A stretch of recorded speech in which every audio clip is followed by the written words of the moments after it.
d'esprit.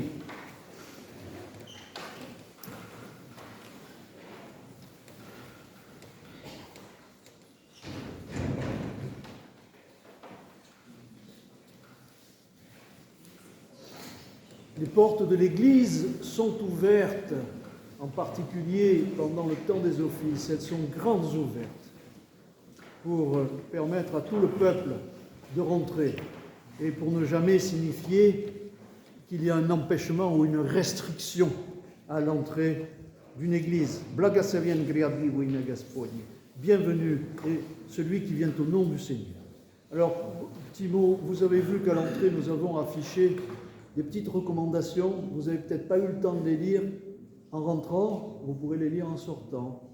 C'est à la demande de certains que nous avons fait ces petites précisions. Ce n'est pas tenir naказani, ce sont juste des petites recommandations pour ceux qui ne savent pas trop. Parce que souvent, on ne sait pas, mais on n'ose pas demander. Alors comme ça, vous saurez enfin ce que vous n'avez jamais eu la possibilité de... ce que vous n'avez jamais osé demander. Parfois, on n'ose pas. Alors, les plus anciens, ils pratiquent naturellement, mais ceux qui sont nouveaux, qui tâtonnent, ils n'osent pas. Et au moins, ils savent comment se comporter, ils sont à l'aise. Les portes de l'Église sont ouvertes pour tous ceux qui recherchent la paix de Dieu et l'enseignement de ses prétextes. Все пути Господни милости и истину изрекающих его мудрость, его завет. Alors, aujourd'hui, nous avons entendu, ce premier dimanche de Carême, un évangile qui nous incite une fois de plus à ne pas nous attacher au bien de ce monde. Alors on pourrait dire que c'est l'évangile, nous parle de souieta, on peut dire, oui, de l'agitation. L'évangile nous dit, cessez de vous agiter, cessez de vous préoccuper de toutes sortes de choses terrestres, matérielles, de la quantité de vos récoltes, de la bonne façon de les garder, du perfectionnement que vous pourriez apporter pour mieux garder ces récoltes, pour mieux les vendre, du marketing qu'il faut optimiser. Et tout ça, ça tourne. Quand on est responsable d'une entreprise, quand on est entrepreneur, on a ce souci du perfectionnement qui est naturel, ce souci de l'amélioration de la productivité de son entreprise. C'est naturel, c'est digne, c'est normal. C'est l'ambition, pas la prétention, mais l'ambition légitime de tout homme de faire bien, de faire mieux. Mais toutes ces préoccupations, ça tourne dans notre tête le jour et la nuit, et même la nuit, et vous le savez, toutes ces préoccupations. Parfois ça nous réveille, parfois ça nous angoisse, parfois certains chefs d'entreprise finissent par en faire un infarctus, tellement ils ont l'esprit occupé par souieta, l'agitation pure, et qu'on ne garde pas une seule minute dans la journée pour penser au Seigneur, pour penser à Dieu, pour penser à la mort et pour penser à après la mort. Bien que cette expression, petite parenthèse, m'a toujours surpris, parce qu'après la mort, ce n'est qu'une moitié qui est juste. Parce qu'avant la mort, oui, on sait ce que c'est, il y a un temps, mais après la mort, il n'y a plus vraiment de temps. Donc le mot « après » s'applique mal. Mais enfin, c'est une expression, c'est une image pour nous. Donc on ne prend pas une seule seconde dans la journée pour penser à ça. On ne prend pas assez de temps pour s'asseoir, souffler, prier. On n'a pas assez de temps pour s'asseoir, allumer une bougie devant une icône, rester en silence devant cette icône et prier. Qui d'entre nous le fait? Une fois par jour? Une fois par semaine? Une fois par mois? Qui le fait? On débranche tout. On débranche tout dans notre tête, on se pose devant une icône, en plein milieu de la journée, on allume un cierge et on prie. Et on évacue tout. On ne pense à rien d'autre, à toute cette agitation du monde. On ne pense qu'à Dieu. On ne pense qu'au Christ. On ne pense qu'à son amour immense qui n'attend que nous. Est-ce qu'on le fait? Alors on est baptisé, on va à l'église régulièrement, mais en dehors de l'église, quand on a franchi le seuil de l'église, en sortant, bien sûr, on a fait le plein ici. On a fait le plein. se dit, ça va suffire pour la semaine. Peut-être pas assez. Peut-être pas assez. C'est à ça que nous engage cet évangile, c'est de ne pas nous jeter à corps perdu dans souilleta, dans l'agitation. Dans l'agitation. Alors, on a l'impression que cet évangile nous dit arrête toute ton activité, arrête de t'agiter et pense seulement à Dieu et à ton âme. Oui, il ne nous dit pas tout à fait ça. Il ne nous dit pas tout à fait, à tous et à chacun, uniformément, arrêtez toute votre activité, partez au monastère. Ouais. Non, chacun a sa vocation. Vous vous souvenez, on a dit régulièrement à propos de l'évangile de Marthe et Marie, ce n'est pas parce que Marie a choisi la meilleure part que la part de Marthe n'est pas bonne. Nous avons chacun notre vocation. Et saint Paul nous le rappelle dans les épîtres. Chacun a son talent, chacun a une tâche à effectuer. Chacun est appelé à quelque chose par Dieu, une certaine fonction, à faire quelque chose dans le monde. Eh bien, ça ne veut pas dire donc cet évangile qu'il faut que tous et chacun uniformément nous cessions nos activités et que nous ne fassions plus rien. Non. Je module. Ça veut dire que toutes nos activités doivent être rattachées à Dieu. Toutes nos pensées doivent être en permanence rattachées à Dieu. Ça ne veut pas dire qu'il faut tout arrêter. Ça veut dire que ce que nous faisons doit être rattaché à la divinité en permanence. Qui nous aide d'ailleurs, si nous le faisons, elle nous aide. Le Seigneur nous aide en permanence, même dans nos activités, pour prendre les bonnes décisions, pour avoir la bonne attitude envers un autre, avec un collaborateur, ou dans la famille. Si nous sommes en liaison permanente par la prière et par l'intention dans notre cœur, dans notre âme avec Dieu, il nous aide. Il nous aide, même dans l'accomplissement des tâches que nous avons à faire, même dans notre activité. Je ne dis pas agitation, même dans notre activité. Alors ce qu'il faut avoir, c'est non pas un rejet total du monde, non, c'est une vision transfigurante du monde. Ce à quoi nous invite l'Évangile, c'est à voir le monde transfiguré, à essayer de passer au-delà de la forme et d'avoir toujours dans toute notre vie, dans toutes nos actions, de voir la présence de Dieu, d'essayer de discerner la présence de la divinité partout où elle est, d'avoir une vision transfigurante et non pas une vision matérialiste, matérialisante, cristallisante. Voilà ce à quoi nous invite l'Évangile, de façon à vivre en permanence, que nous cherchions toujours dans la vie, dans notre activité même, la présence du Seigneur, pour que notre âme soit toujours en liaison avec le Seigneur et que nous ne soyons pas surpris au moment de la mort que nous ne contrôlons pas. Personne ne connaît. Personne ne sait à quel moment. Nous avons tous et chacun dans nos familles, dans notre entourage, des exemples tragiques d'être chers trop vite, enlevés à notre amour, à la vie. Nous avons dans notre paroisse un cas, des cas il y en a beaucoup, il y en a tellement, hélas. Mais je voudrais en citer un en particulier que nous connaissons tous, qui nous a beaucoup aidés, qui a beaucoup œuvré dans notre paroisse.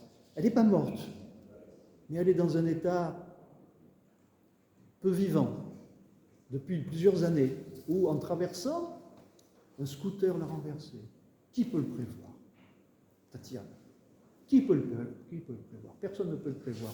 Alors, il ne s'agit pas de tout jeter et de se renfermer et d'avoir peur en attendant ce moment-là.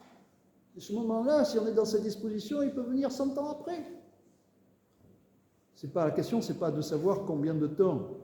Si on peut vivre jusqu'à 140 ans, c'est de savoir dans quelles conditions, pour paraphraser quelqu'un. Donc, ce à quoi nous invite cet évangile, c'est à ne jamais perdre de la liaison avec le Seigneur, à vivre par cette liaison-là d'ailleurs dans le bonheur, même dans nos activités. Ce n'est pas tout arrêter, mais c'est toujours, même dans nos activités, même professionnelles, le faire toujours en lien avec le Seigneur, en cherchant toujours sa présence dans cette vision transfigurante du monde dans lequel on vit. Les épîtres de saint Paul que nous avons entendus aujourd'hui, le premier épître est extraordinaire. Ils sont tous extraordinaires, vous me direz bien sûr, mais celui-là, c'est un raccourci, un condensé, si vous le relisez chez vous, Éphésiens 4, 1, 6. Éphésiens 4, 1, 6. Si vous le relisez chez vous, c'est comme un petit kérigme, c'est comme une petite déclaration de foi. Un kérigme, vous savez, c'est le « je crois en Dieu », vieruio. Ce n'est pas une prière, le vieruio. Souvent, on se trompe, on pense que c'est une prière. On demande aux enfants, est-ce que vous connaissez vos prières? Quelles sont vos prières? Dites vos prières. Alors on dit le Notre Père, je vous salue, le je crois en Dieu. Non, le je crois en Dieu, ce n'est pas une prière. Une prière, c'est qu'on s'adresse à Dieu. Le je crois en Dieu, je m'adresse à la foule, je m'adresse à vous. Je réponds à la question, en quoi tu crois, toi? Ah, moi, je vais te le dire, je crois en Dieu Tout-Puissant, le Père Tout-Puissant, Créateur du ciel et de la terre, de l'univers invisible et invisible, et en Jésus-Christ. Je prends ça, tac, tac, tac, tac, c'est une déclaration de foi. Et ce petit épître de Saint Paul, c'est une déclaration de foi extraordinaire. Et c'est un résumé du sens de notre foi. Il y a un seul corps et un seul esprit. De même, Dieu vous a appelé à une seule espérance lorsqu'il vous a fait venir à lui. Il y a la notion d'appel, il y a la notion d'unité, d'un seul cœur, d'un seul plérum, comme disent nos anciens, d'unité de tous les baptisés et de tous les chrétiens. Alors, et après, dans la deuxième épître, il nous parle des fruits, à quoi on reconnaît un chrétien, à quoi on reconnaît un chrétien vraiment vivant, non pas seulement parce qu'il se déclare chrétien, mais parce qu'il vit en chrétien. À quoi on reconnaît la vie chrétienne? Et bien on reconnaît à ses fruits. À ses fruits. Et ces fruits, c'est l'esprit, les fruits de la vie chrétienne, c'est l'amour, la joie, la paix, la patience, l'amabilité, la bonté, la fidélité, que des bonnes choses. C'est à ça qu'on reconnaît un chrétien. Alors cet épître-là, pour nous, ce premier épître qui est un résumé de la vie chrétienne, et cette deuxième épître qui nous explique à quoi on la reconnaît et quels sont ses fruits, pour nous, en fait, ça devrait être, surtout en ce début de carême, premier dimanche de carême de la Nativité, ça devrait être un étalon, un maître étalon, pour nous mesurer, pour nous évaluer, pour nous tester. Est-ce que moi, je corresponds à cette mesure? Voilà un maître étalon. J'ai encore beaucoup de chemin à parcourir. Voilà le maître étalon. Alors, il faut profiter de ce maître étalon, s'en emparer et mesurer notre vie, mesurer nos actions. Est-ce que je corresponds à ça? Est-ce que vraiment j'ai fait ça? Est-ce que vraiment j'ai été attentif à mes proches? Est-ce que vraiment je les ai aidés? Est-ce que vraiment j'ai secouru le faible? Est-ce que vraiment... Alors, est-ce que vraiment j'étais non pas seulement en priorité par volonté, mais directement par compassion, est-ce que j'ai privilégié l'autre qui est à côté de moi? Est-ce que j'ai privilégié mon voisin lorsque je m'adresse à lui, en me faisant passer au deuxième plan? Ou est-ce que je suis resté dans mon compte à moi? Est-ce que j'ai su ouvrir le petit clan parfois dans lequel j'ai tendance à m'enfermer pour accueillir et accepter celui qui vient? Bienvenue est celui qui vient au nom du Seigneur. Est-ce que j'ai su dépasser mes craintes et mes peurs qui ont tendance à me renfermer, me pousser dans un clan, bande à part, à écouter les critiques qui sont faites de l'un sur l'autre? Oui, lui comme ça, oui, tu as raison, non, tu n'as pas raison. Accepter la discussion sur la critique de quelqu'un, c'est déjà foutu. On n'est plus chrétien. C'est clair. Je tiens à le dire ici clairement.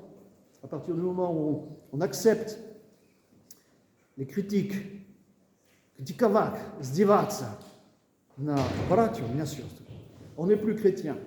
On ne peut pas se prétendre chrétien. On est chrétien quand on peut répondre à ce qu'a décrit Paul. À partir du moment où il y a quelque chose qui ne correspond pas, on n'est pas chrétien.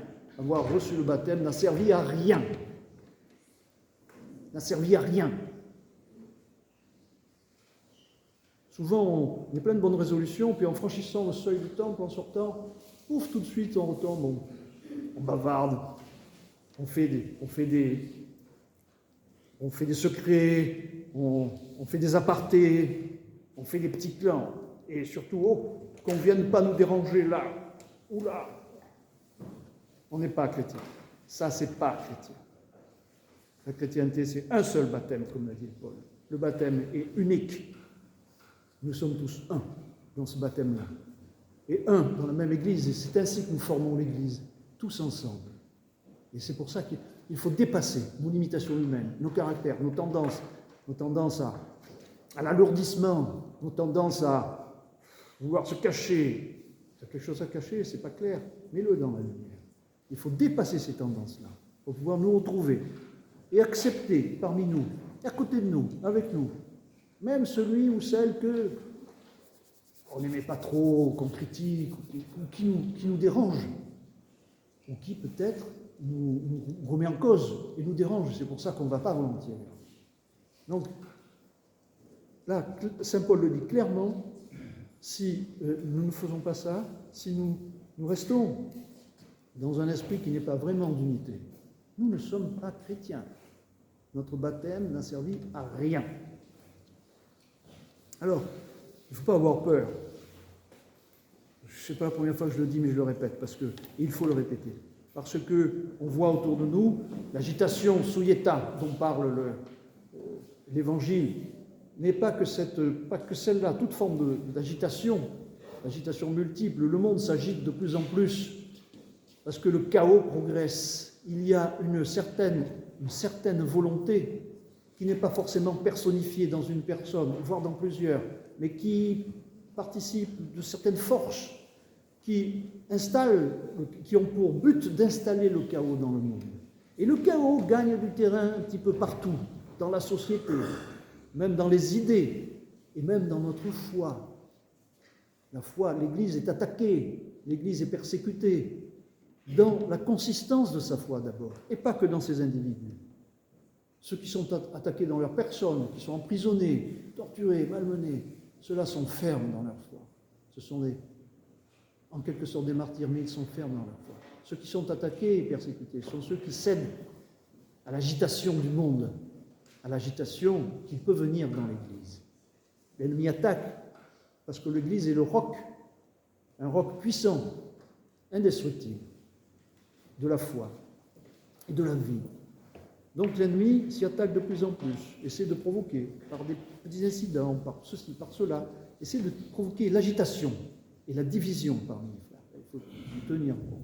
Il faut tenir bon. Et il ne faut pas avoir peur. Donc le chaos gagne, l'agitation gagne dans le monde.